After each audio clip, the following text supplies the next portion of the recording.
Friends, ఈరోజైతే మిర్చి బజ్జీ వేసుకుంటున్నాం. ఫస్ట్ అయితే శనగపిండి తీసుకున్నాను.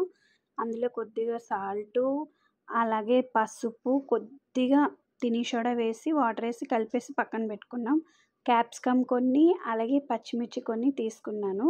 పచ్చిమిర్చి అయితే అలా పొడుగ్గా మధ్యలో కోసానండి.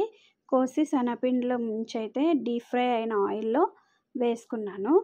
పిల్లలు అస్తమానం అమ్మ స్నాక్స్ చేయి, స్నాక్స్ చేయి, స్నాక్స్ చేయి అంటారు కదా!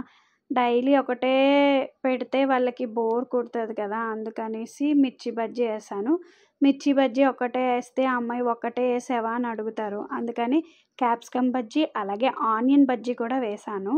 చూడండి, క్యాప్సికమ్స్ అయితే చిన్న చిన్నవి లేవన్నమాట, పెద్ద పెద్దవి ఉన్నాయి. సరే వాళ్ళకి ఒకటే రకం అంటే బోర్ కొడుతుంది కదా అనేసి ఇంకా ఇలా వేసాను. చూడండి, మంచిగా అయితే అలా కొంచెం పైకి గ్రీన్ కలర్లో కనిపించినా కానీ టేస్ట్ అయితే చాలా బాగున్నాయండి.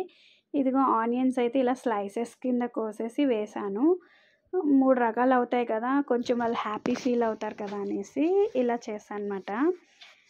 మీలో ఎంతమంది పిల్లలకి ఇలా చేసి పెడతారో కామెంట్లో పెట్టండి. అయితే చూడండి, ఇవి కూడా బాగా డీప్ ఫ్రై అయిపోయినాయి కదా. చూడండి, మిర్చి బజ్జీ రెడీ అయిపోయింది, అలాగే క్యాప్సికమ్ బజ్జీ, అలాగే ఆనియన్ బజ్జీ కూడా రెడీ అయిపోయింది. ఈ వీడియో కనుక మీకు నచ్చినట్టయితే లైక్ చేయండి, షేర్ చేయండి, కామెంట్ చేయండి, సబ్స్క్రైబ్ చేయండి. Thank you for the watching video. Thank you అండి.